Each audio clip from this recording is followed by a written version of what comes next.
Arduino based home automatic using remote control.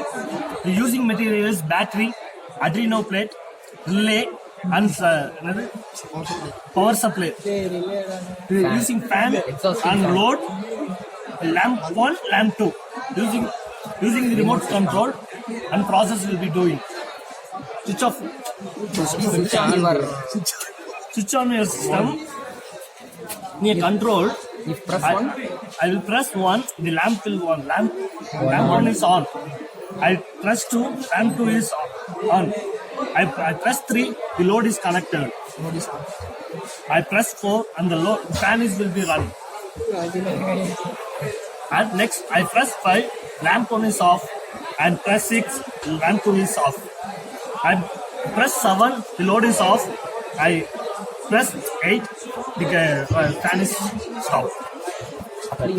This is a process of automatic system in using home and power control.